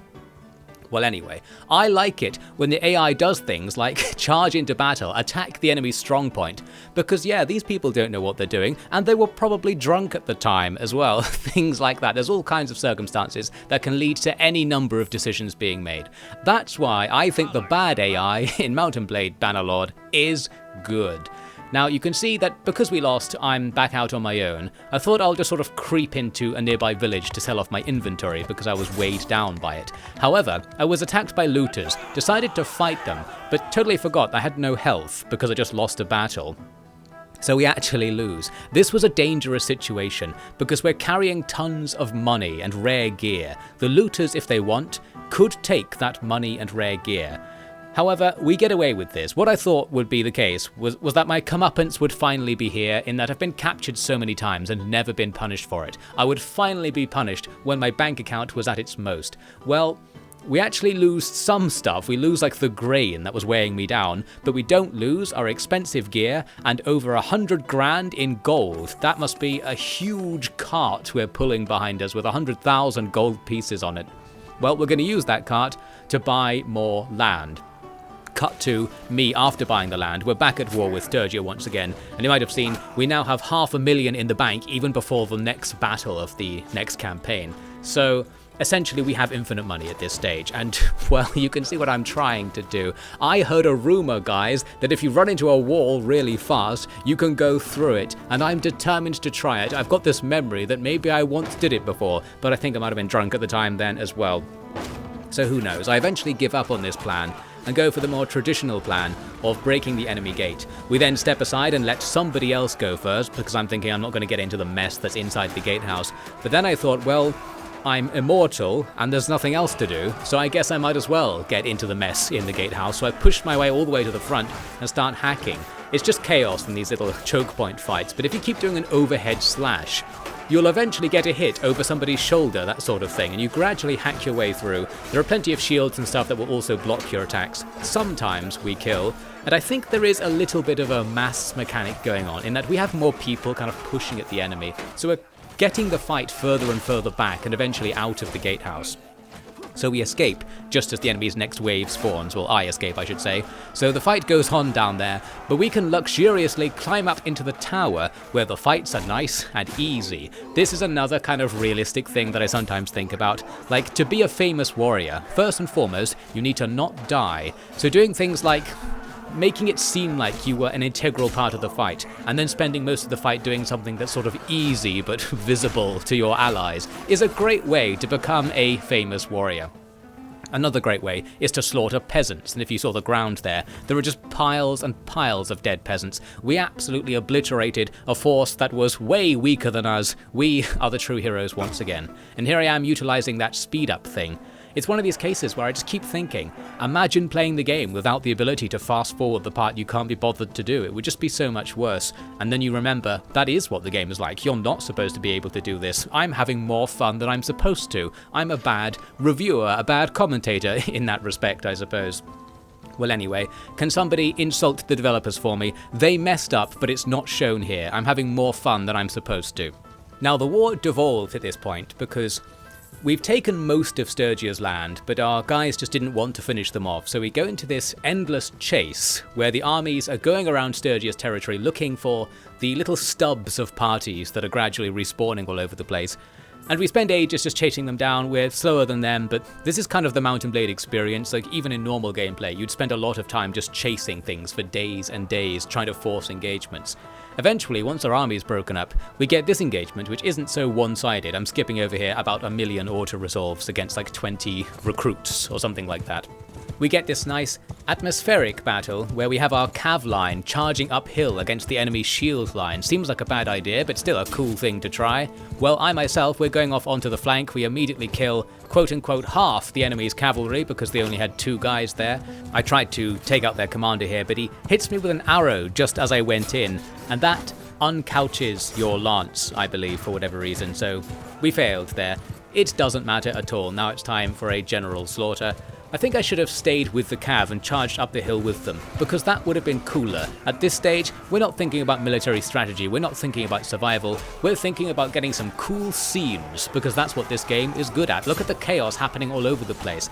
It's a favourable comparison, I think, to something like Total War's portrayal of a battle scene, where it's much more robotic and slow and unaggressive, unviolent. Here, there's stuff happening all over the place. Everybody is animating constantly, and there's more variation to it. So it's a lot more human, a lot more believable, a lot more immersive. You might have noted that what I'm doing in the battles is mostly missing. I'm just swinging wildly with the sword amidst the enemy formation, and just missing all the time, because the direction the sword swings is based on the camera's angle. It's a very awkward control system. You have to get used to it, basically, with Mount & Blade. I'm just really used to it, so I'm not complaining about it. But if I was a new player, I would have probably spent most of this video complaining about how awkward the controls are. They certainly are. Well, we end up defeating tons of peasants. I go on to fight in this tournament thinking maybe this will be a harder fight, but we just one-shot the final boss of the tournament because our one-handed skill is so high, we can just annihilate people easily. Here was a nice cav charge where we charged into the enemy formation. Now we are getting more cinematic. We take out one guy and our charge damage is actually becoming non-negligible. I didn't spec into charge damage. You can take perks such that just running through the enemy with your horse will knock them down and do some blunt damage.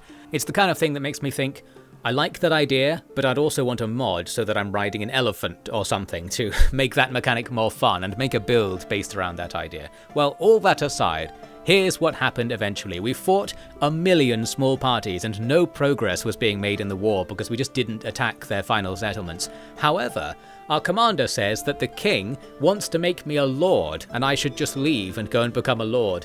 I took this primarily because of this. You can see I immediately opened my inventory to see, do I keep the state-issued equipment if I do this? And the answer is yes. So I finally got what I wanted. I've got a really expensive set of endgame armor, and I didn't have to pay for it. I also have enough money to buy it if I want to, so this is a completely pointless achievement. However, I felt like I'd beat the system in some way. And that's the most important thing.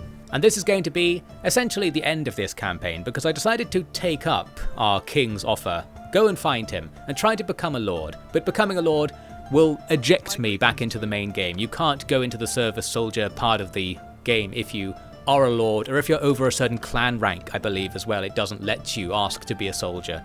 So it's intended to be an early game thing, and in the intended progression we've kind of finished the mod, so I suppose we have completed the Server Soldier campaign, and this is quite nice for the sort of plot aspect of what's happening. So in normal Mount & Blade you would have fought as like a mercenary for a while, doing something similar to what I was doing, but you would be a mercenary company that's part of the kingdom. You would eventually get so much renown that a kingdom would want you to be a lord because you're famous and you could ask to join a kingdom. This progression feels nicer to me. So we became an extremely famous soldier and eventually a high-ranking commander in the army who was technically landless because nobody knows I've been buying up half the kingdom under their noses. And now we are promoted to lordship. A peasant has risen to become a lord through sheer deed, through sheer valor, giving you essentially a nice entry into the mid-game that feels more satisfying than the intended entry into the mid-game. I think anyway. I can't stop praising the Server Soldier mod. I really think this is just what the game should have been from the beginning. So we join the kingdom. And more so than that, while I was chatting, I was like, well, do you want me to marry into your family while I'm here? Because this is the royal family of Vlandia. I thought I might as well get in. And they actually were willing to marry me to someone or other. What I don't know is who that someone or other really is. So I was hoping to find out that this would be the heir to the throne or something like that, and we'd be marrying ourselves into a really high position in the kingdom. Well, it's somebody, so I thought we might as well do that. We're going to settle down now. Our days as a soldier are over. We've been given a city and several villages as part of our fief, and we're going to take a noble wife from the king's own family. I have to pay through the nose to do this. However, I not only have a massive amount of money, I'm going to make a massive amount of money after this, because we're going to get rent not only from the land I bought, but now we'll just get all of the rent from like a town and several villages.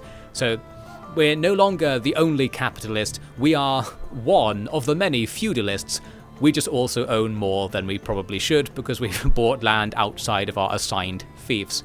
Well, anyway, It's a happy day for Offie D stone-wrought skull-taker Crashbreaker, who marries someone who we'll probably never see again, but technically we are now very high in the noble ranks. We've probably jumped above everybody else in the Vlandian faction by getting a really big fief, and by getting quite close to the king himself. We might inherit the kingdom, depending on what the family tree of this place actually is. We might have achieved true victory from the lowest lows, which is what I hoped to achieve in the Service Soldier experience.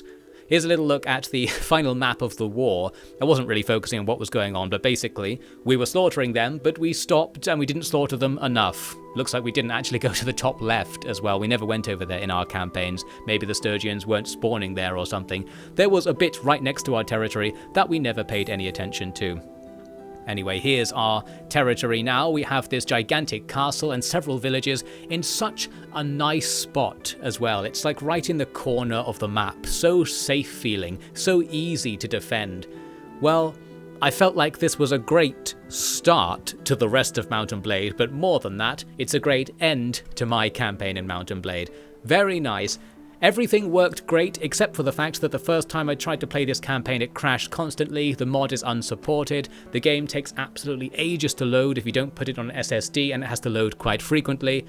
There are many problems you have to overcome to have as good of a time as I did. And as I said, if you did what the developers were pushing you towards, you wouldn't have such a good time. Although again, the developers could be argued to be pushing you towards playing mods by making a game that's so moddable and just not even presuming you're going to play it in vanilla. I don't really know. There is a good time to be had. I recommend this thing that I just did to you if you can get it to work. While the campaign's over, I'll give you a quick epilogue of sorts of the various things I did after reaching this point in the campaign. I'm not going to seriously play on from here, but I did explore various options and various things you can do, such as this stuff I'm messing about with here. We could upgrade our castle, put some money into it and make it better. It's already pretty good, but we could get some little bonuses here and there that probably don't matter all that much if we want. Since we're not going to play the rest of the campaign, they don't matter at all, but I like the idea that you can build up your town, and while it probably would be a strategically poor move to sit in a town and try to upgrade it rather than spending your time just taking another town with stuff in it, that's the usual sort of strategy meta in all strategic situations. Don't make yourself better. Find someone else who's made themselves better and take everything they have. That's much faster, and usually in a game where the game is designed such that the player will win, you will win if you attempt to do this. I am a true hero of a governor, really. I don't really want to make my people's lives better, but if somebody else made their people's lives better, and then I killed that somebody else and took the credit, make sure the history book says that it was in my territory that all of the good infrastructure was, that sort of thing, that would be fine, and that's easier and faster than actually making the good infrastructure for myself. In the game, I did actually put tons of cash into upgrading my town. This doesn't matter whatsoever, but I was having fun. It's nice to think that now that I have all of this income, I could do something with it. I could actually upgrade this corner and have a really prosperous town on my little peninsula, nice and defensible, and just live the rest of my days right here. I'm going on about how lovely this place is. It's swarming with bandits, as you might have noted, because they're spawning right here. But that could be to my advantage right now, because we need to start engaging with another mechanic I wanted to show off.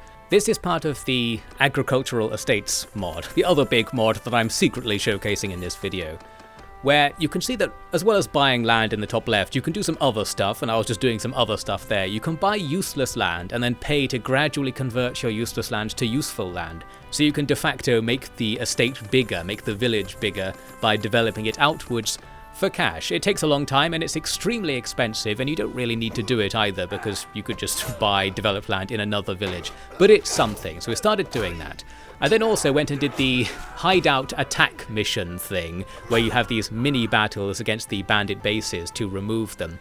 This is obviously going to be extremely easy for us because we're specced into exactly this. A small battle where it's loads of one-on-one fights is going to be extra easy. We're geared up to the nines. The only thing we're lacking is a good shield. I'm using the shield that I got right at the start of the campaign. I think with shields, you kind of don't need a good one. I'm not quite sure about this, but it really feels like if you get a bigger shield, it doesn't block you more.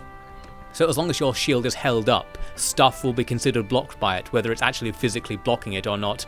So small shields work surprisingly well. Well anyway, after doing that bandit raid mission, I took some prisoners, and you saw me there putting the prisoners in the village, so all of your villages can keep your prisoners, where they will be used as slave labor. So we're done conquering the world, now it's enslaving time. You get extra money if you put up to 100 slaves in each village, so you could get quite a lot of them, although they can also escape, and you can build patrol buildings to prevent them from escaping. There's a whole thing here.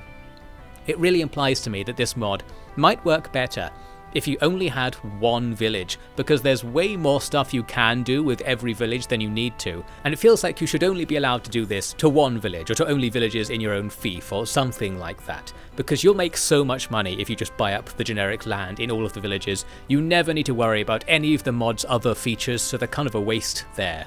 Perhaps a few limitations would make them more worthwhile and more interesting.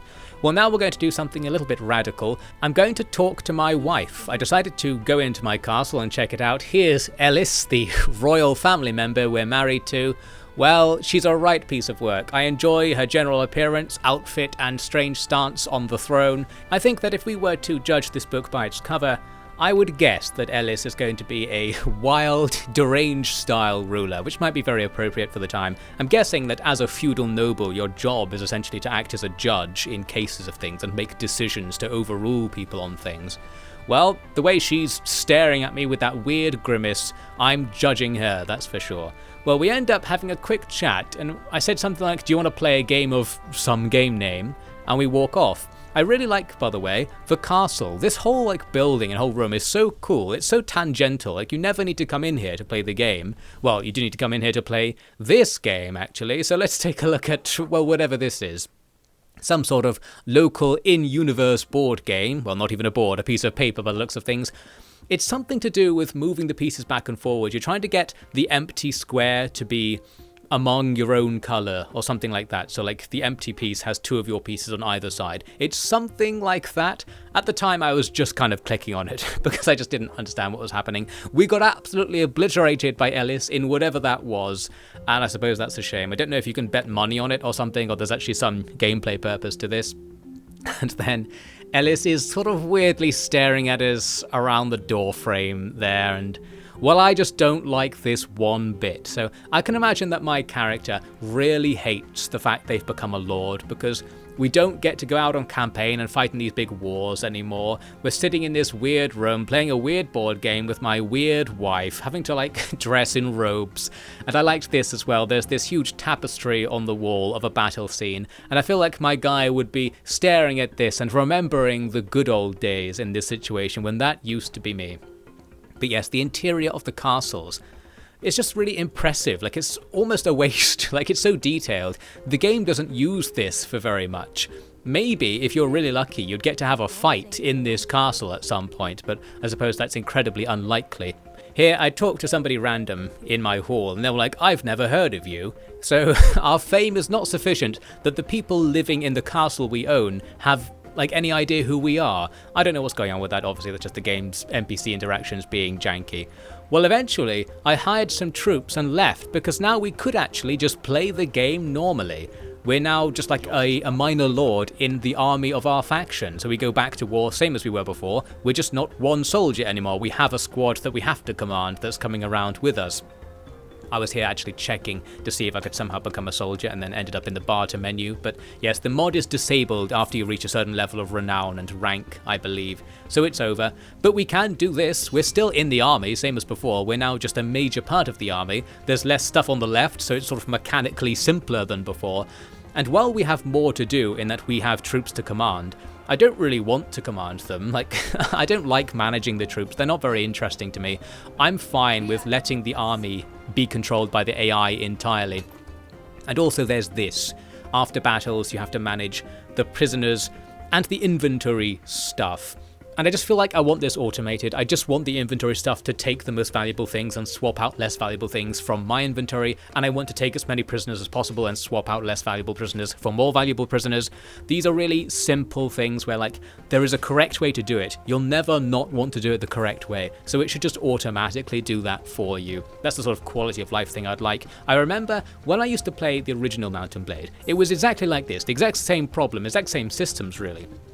But I never thought it was bad for some reason, and I predict that the reason I didn't mind it back then was that I was much more immersed, because I was always playing total conversion mods with loads of features and stuff. I was really interested in what was going on, whereas playing in the vanilla world of Bannerlord, I'm sort of really unimmersed. I'm like, this is stupid, the AI is dumb, like the faces look weird, the conversations don't work. I'm really sort of playing this much more from a gamer's point of view. I'm not narratively immersed in what's happening very much.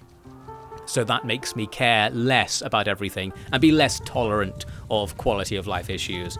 Well, here we go, another battle. We're in the main army and we're charging around the same as before. And this just goes to show that everything I wanted from the game without the mod is here. Like, what I'm doing now, this isn't the mod anymore, but it looks exactly the same. We're doing the same thing. Theoretically, I'm commanding part of this army. I'm just literally not, because I don't care. I'm just running in personally to hack at the enemy, same as before, because that's what I liked doing.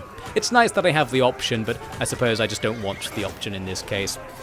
And of course with the mod you also had the option as well as you ranked up to take command of parts of the army, so even then I don't feel like there's an advantage to me leaving the mod. I never should have left, I never should have taken on that lordship. I don't want it, now I'm not using it anymore. I'm enjoying this more than what we saw over the last 5 minutes or so. So we're just back into the action. And really that's where this video is going to come to a close. There was some more warring, but I just stopped after a while, so we never bothered to finish the campaign or anything like that, because I don't want to click on things anymore. I've had my fun. I've seen what I wanted to see. I'm glad that the Service Soldier mod worked as I wanted in the end and gave me the experience I wanted from Bannerlord. And the overall point, of course, is that this experience that I wanted from Bannerlord is the one I wanted from the beginning. It's what I want vanilla Bannerlord to give me. I don't want to have to mod it to have it be like this. But it's nice that I can at the very least, and that the game is quite generous about supporting mods. As we slaughter more Sturgian rebels by the looks of things, more peasants. The career of Offie Crashbreaker, Throne Taker, whatever his name goddamn was, is over. Hopefully in his digital realm, he'll find an excuse to get out of the house and go back to war as often as possible, because that's what he's born for, that's what he's leveled for. He's not good at whatever that board game was, that's for sure, but he can kill a lot of people very fast, and well, that makes more of a difference in the world. A negative difference, you could say, but a difference all the same.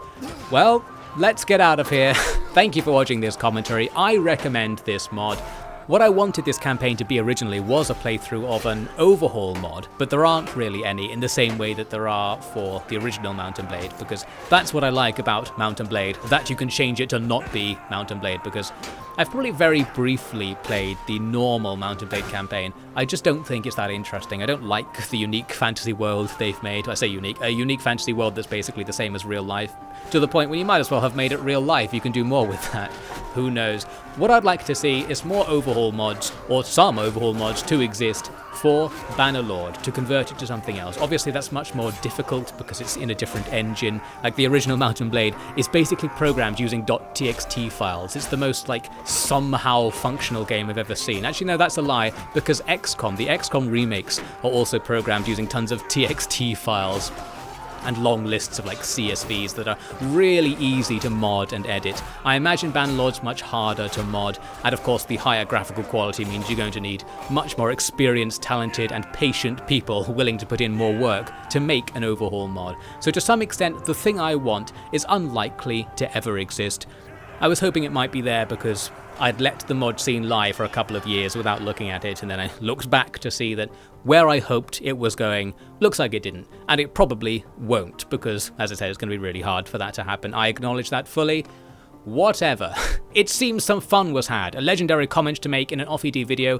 I liked this thing that I have, but this thing that I have is the work of many people combined, and some of them were doing it unpaid, so perhaps it's unfair to credit somebody in particular with making me have fun, or unfair to credit the game, I should say, with allowing me to have that fun, because without the unpaid work of the unknown other people working on this, I probably wouldn't have had that fun.